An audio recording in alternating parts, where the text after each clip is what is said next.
I have two issues that I'd like you to include in that to make this seamless argument.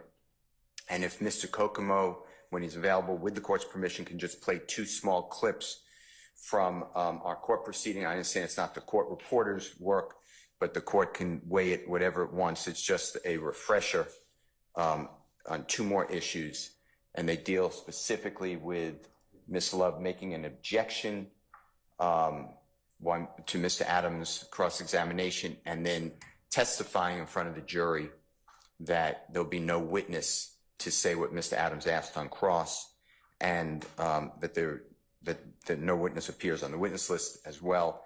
And then a second one is that Ms. Love cross-examined Ms. Bennett and said that Ms. Bennett sent communications to people in the district attorney's office that you could not make her testify and that you can kiss her a blank blank.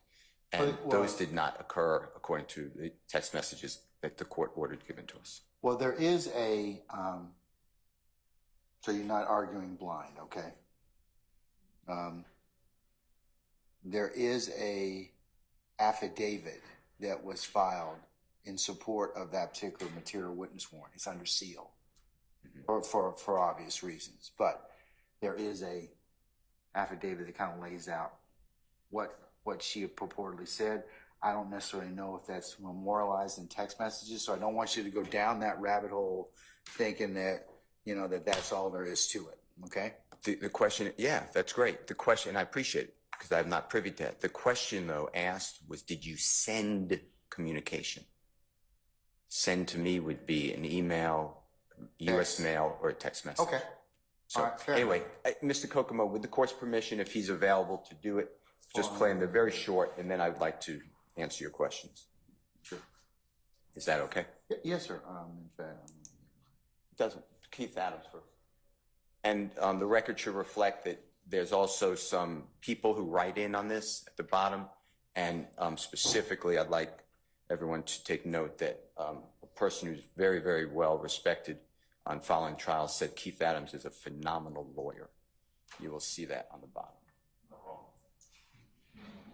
isn't that self-serving?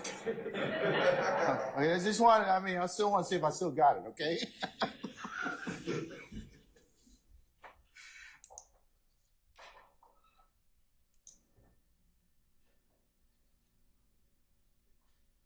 Did you discuss with Mr. Anderson that Jeffrey Williams was going to pay for the heroin that Buck had stolen from your apartment? Objection, Your Honor, that would be hearsay, and there is no exception for it. Call rule? Number one. Unless, Your Honor, someone is on the list. Prove that up, which there is not. There is. She cannot. Yes. Ms. Love is messy.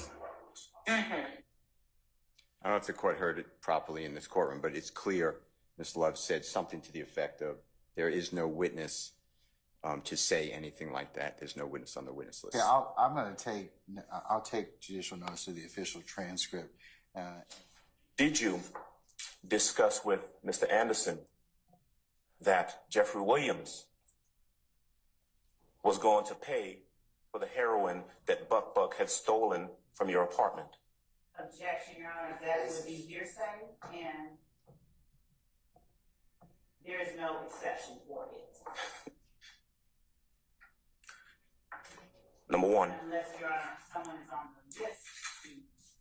Did you discuss with Mr. Anderson that Jeffrey Williams was going to pay for the heroin that Buck had stolen from your apartment? Objection, Your Honor, that would be hearsay, and there is no exception for it.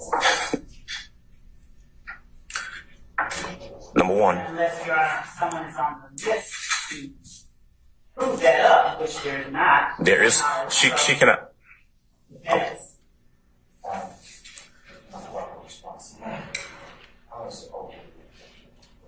So by telling the jurors, Your Honor, there is And so There is no one who can testify to that, whatever the exact words are. That is testifying in front of the jury. Number two is the exchange between Ms. Love and Ms. Bennett concerning what I believe to be text messages. Understanding what the court said is under seal, which I never saw, but the way that the question is framed is, did Ms. Bennett send communication? Do you have that, Mr. Kokomo? Otherwise, I'm going to continue. You don't have to sit here and stop her from becoming a witness. Did you object at the times that she said all these? There's no objection. She's By any of you? No. But don't you have to object, preserve the, or let the court know at that point in time? Because that's one of the issues that the state's raised, is that you all failed to timely object. The state is wrong. The state is wrong. Respectfully, because this is not on an appeal where I didn't ask for her to become a witness. The case that the state cites is the contemporaneous objection rule when you want to stop the question. Ms. Love decided voluntarily and freely to interject herself in the proceedings. There's no objection. No, you still have to Becoming a witness. No. I disagree with you. You still have to object as soon as you realize that there's an issue, that to preserve the issue so that the appellate court doesn't kind of tell you waiver, right? But what's the issue? The issue is what you just told me. No, that she's injecting herself as a witness. And that's okay. I mean, that's what your allegation is. That's okay, though. Okay. But that kind of at least preserves the issue for the court to consider then and make a ruling on it. The court is considering now, did Ms. Love become a witness in the case? All right. Then the other thing is we haven't completed the examination of Ms. Bennett.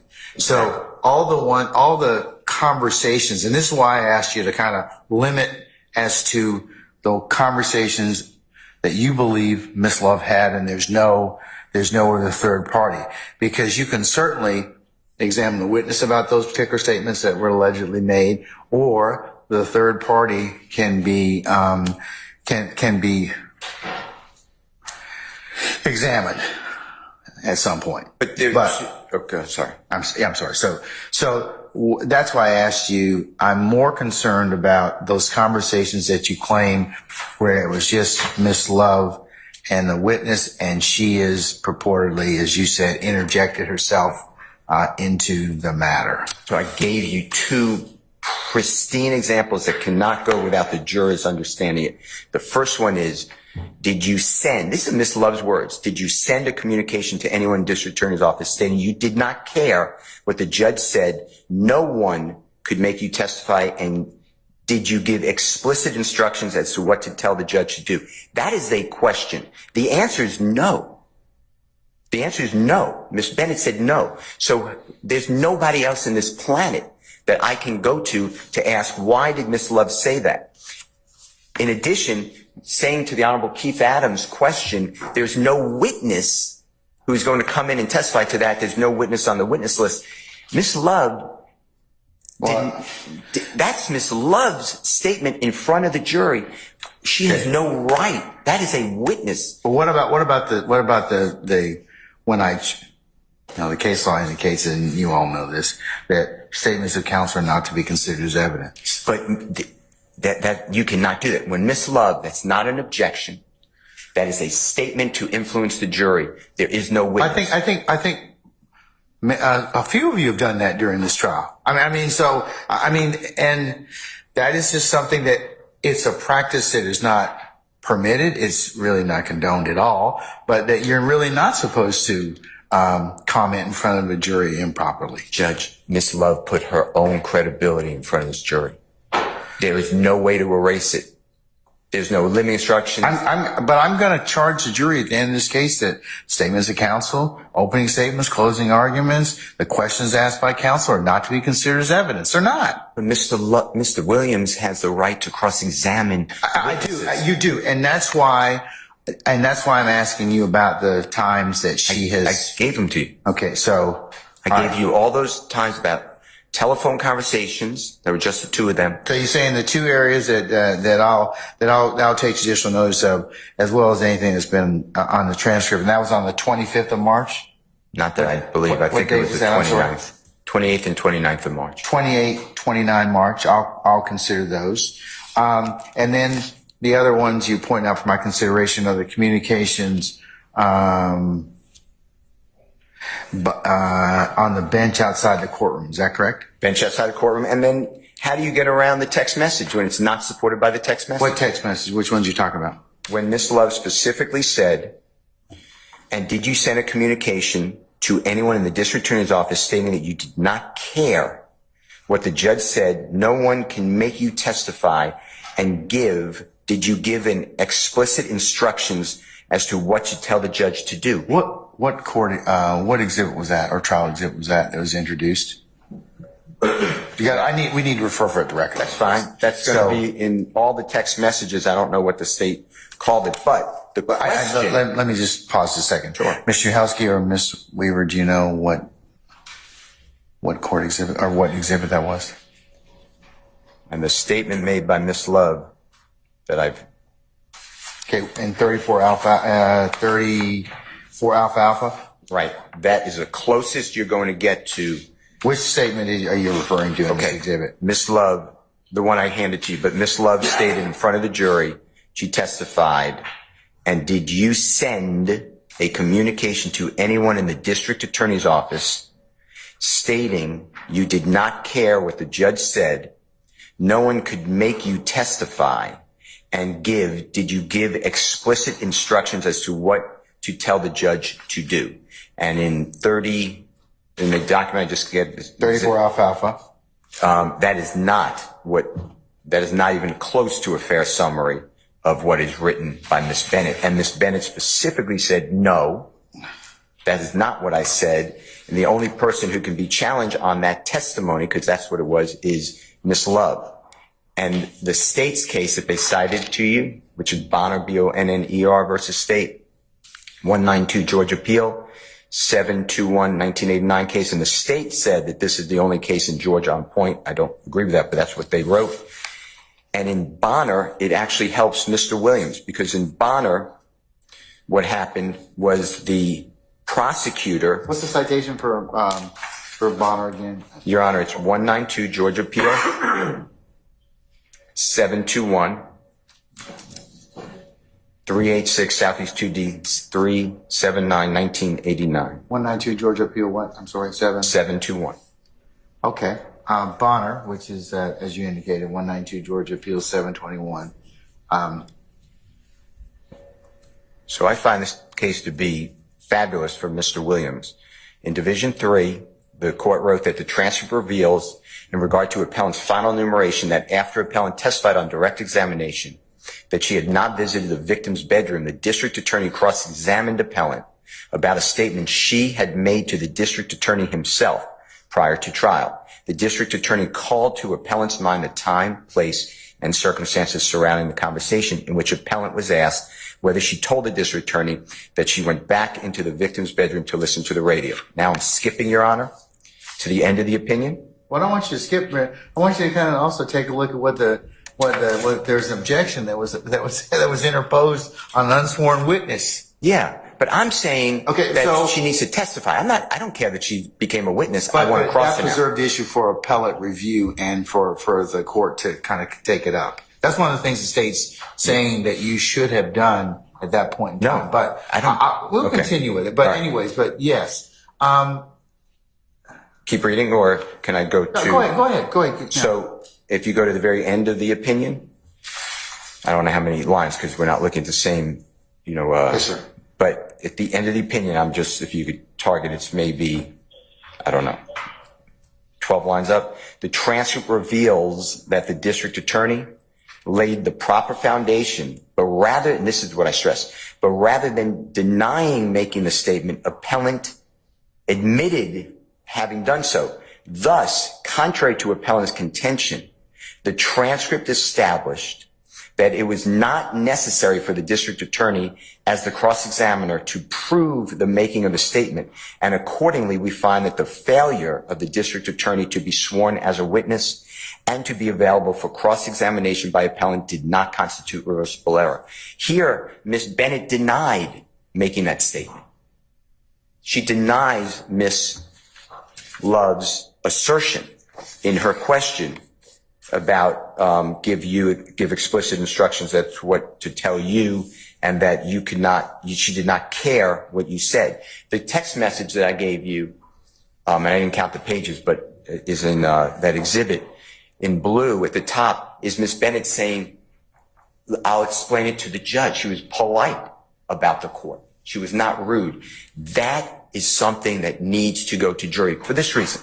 And this is the important reason. Miss Bennett is exculpatory to Mr. Williams. This is not like you can strike or you can give an instruction. She is exculpatory. And what Miss Love did is three witnesses, one lawyer and two witnesses, she decimated their credibility. She's telling the jurors that Miss Bennett is lawless, doesn't give anything about you. That will bother the jurors. They will discount her. Number two, she tells the jurors that the Honorable Keith Adams' question is made up by Keith Adams. He's not truthful. And third, she has decimated the credibility of the witness who has not yet been called, because she has said there is no witness who is on the witness list who will testify to that. So when the witness does come in and testify to it, the jurors are already clued in, that is a lie. Miss Love knows exactly what she's doing, and she is testifying in front of the jury, and we have questions for her. And the questions are simple. All right, let's focus, because the focus is on, remember, statements of counsel are not to be considered as evidence anyways, but focus on the issue of Miss Love and the statements that she purportedly has made to Miss Bennett that you can't examine. How come you can't examine Miss Bennett on the stand about those statements and utilize the text messages? Because I would say to Miss Bennett, what did Miss Love mean when she said, did you send a communication to anyone in the district attorney's office stating that you do not care what the judge said and no one could make you testify and did you give an explicit instruction as to what to tell the judge to do? And the answer is going to be, I have no idea what Miss Love was thinking. I don't know why she asked me that question. I already told you that's not true. So you have to ask Miss Love, why would you say that? Why did you put in the jurors' minds that this witness is underneath the law? That she curses at the judge? That the judge can kiss her ass. Well, I don't want to say it. Well, here's the thing as well. If that's what you're looking to get at, to impeach her, to get her, I think there's another methodology of doing that.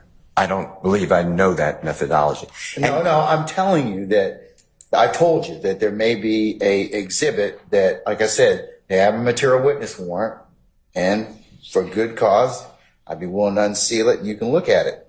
I'll look at it. And that may. I'm telling you from the court's perspective that if you're because if you're attempting to have Miss Love explain this, even though counsel shouldn't inject themselves as a witness, I understand that, but I do believe that there is some that this references conversations that are in an affidavit that you may be able to use to further examine the witness. That does not comport with the question, did you send a communication?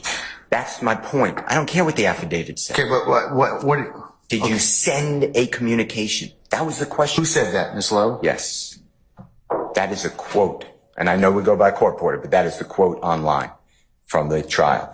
In addition to that, Okay, well, flush out did you send a communication? Right. That is not the spoken word. Send a communication is email, a letter, text message. So what did Ms. Bennett say about that? And that goes to the Bishop case. She said no. And the Bishop case said, well, she would have said yes, then what's the point of cross-examination? And Your Honor, I hear what you said, and I respect it. And you said it multiple times. Look, the jurors are going to be told that the lawyer's questions are not evidence. But that would do away with the unsworn witness rule. Every case, I have cases I cited to you from the 2nd Circuit, 3rd Circuit, 7th Circuit, 6th Circuit, 8th Circuit, 9th Circuit, 10th Circuit, 11th Circuit, U.S. Supreme Court, Georgia. Every one of them say the lawyer can't inject their personal knowledge as if they are vouching for it. And that's what Ms. Love did. It doesn't matter that you can tell the jurors that the the questions of the lawyers are not to be used as evidence. The answer is that Miss Love deliberately, intentionally, knowingly, and voluntarily injected herself to make her credibility as a prosecutor. You know, we value prosecutors. We all value prosecutors. They have tremendous power that we bend down to and say, we give you this power. And Miss Love has wielded that power wrongly. And she's not asking questions, she's saying, me. Did you tell me? Did you send the communication? Here are all, she's holding text messages while she's doing that. Did you send communication? She is calling this witness, Mr. Adams, and the witness who has not yet been called, that it's not true. And I've never heard an objection except from this prosecutor where they put in evidence. Judge, this will not come into evidence. There's no witness to say that. That is testifying. And it needs to be explained. And I don't know why we're here. This was not my intention. And no, I didn't waive it.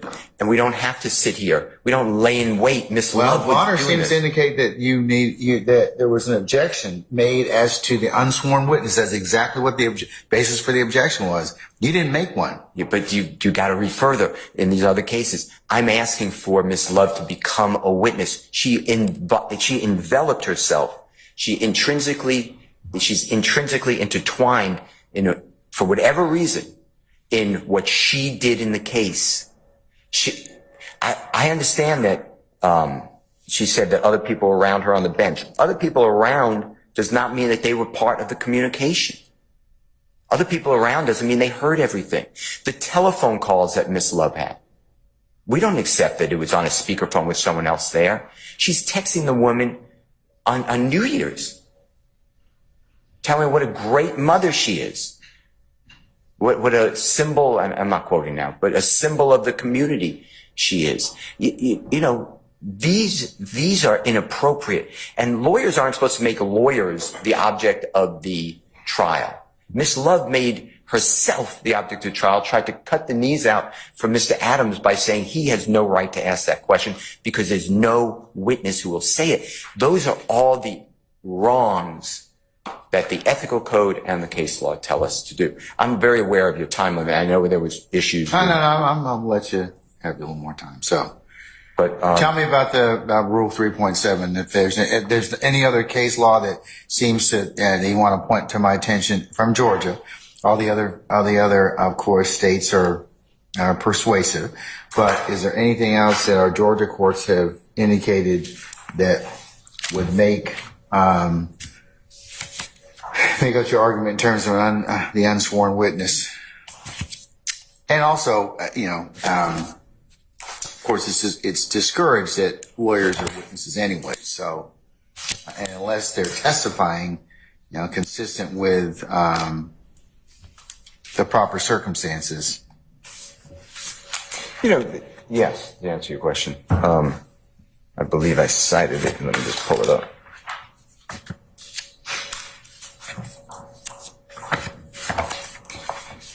It is a case, I believe, that the Honorable Bruce Harvey did. To quote Bruce Harvey, when cases were cases, 1985. Is that when we had paper advance sheets? Yeah. Okay, all right. It's actually before my time, but I don't mean that to Mr. Harvey. It's Castell, C-A-S-T-E-L-L versus Kemp. C-A-S-T-E-L-L versus Kemp. In the center, the roles of an advocate and of a witness are inconsistent. The function of an advocate is to advance or argue the case of another, while that of a witness is to state facts objectively. And then it cites State Bar of Georgia's Code of Responsibility, Ethical Code 5-9, 1983. Furthermore, where the question arises, doubts should be resolved in favor of the lawyer testifying and against his continuing as an advocate. And that again cites to the Ethical Code. And then on the right-hand side, the second full paragraph, the rules of the Code of Professional Responsibility do have the effect of law. Although only couched in aspirational terms, these rules cannot be ignored if we are to maintain integrity and credibility of our judicial process. So I believe that shows that the ethical code is in play here when a prosecutor does what Prosecutor Love did. And it's worse when it's a prosecutor. All these cases I cited to the court, they all say when you're talking about a prosecutor becoming a witness, it is triggering rights of the accused, as opposed to other lawyers where you might just say what the lawyer says is not evidence. Here, the prosecutor has to be looking out for the rights of everybody. That's why there's Brady obligations. And in this case, Ms. Love just went way over the top and injected herself. Your Honor, the United States versus Hosford, H-O-S-F-O-R-D, which should be the first case against honorable court and the parties, which is 782F.2D 936. It's 11th Circuit, 1986. In that case, the AUSA, his name is McGee, MC capital G-E-D, did not formally appear as a witness, but he was cross-examined. And he was doing cross-examination and he was involved in the facts of the case like Ms. Love. And on page 3 of 5, the 11th Circuit goes through a 4-part analysis, but on the right-hand side,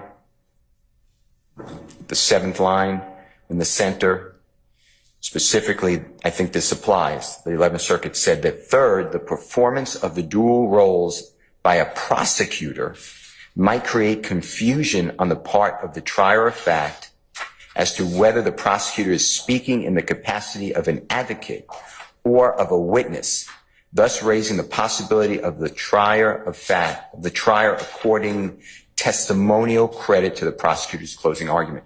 And here, that's what we have. We have the cross-examination or the redirect examination or the direct examination of a, quote, hostile witness, where Ms. Love is, through her questionings, raising the possibility that the jury will think that they're giving testimonial credit to what she's saying. You can't ignore that, and you can't erase it. The fourth one, right after that, the 11th Circuit wrote, fourth, the rule reflects a broader concern for public confidence in the administration of justice and implements the maxim that justice must satisfy the appearance of justice. This concern is especially significant where the testifying attorney represents the prosecuting arm of a federal government.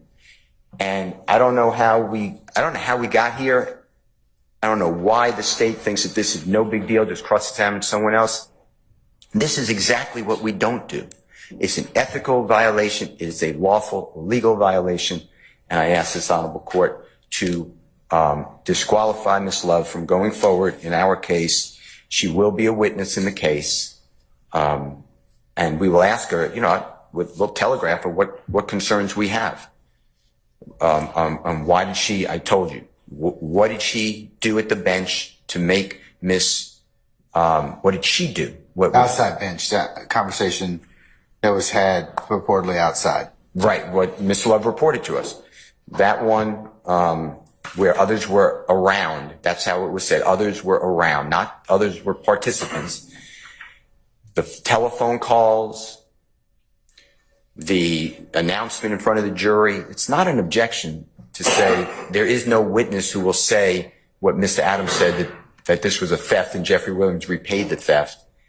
And did you send, Ms. Bennett, did you send communication that the judge, I'm not going to go through it again, but, inappropriate things towards this court? And the answer was no. So that's why Bonner, I believe it's helpful. All right. No, Your Honor, thank you very much. Okay, all right. Ms. Shinhelsky? And by the way, can I say one other thing? Do you mind if I just say one other thing? Your Honor, I looked at my notes. It is Thursday as well as Friday, not just, I think I said earlier Friday. It is Thursday, some of these concerns. They came up on both direct and redirect.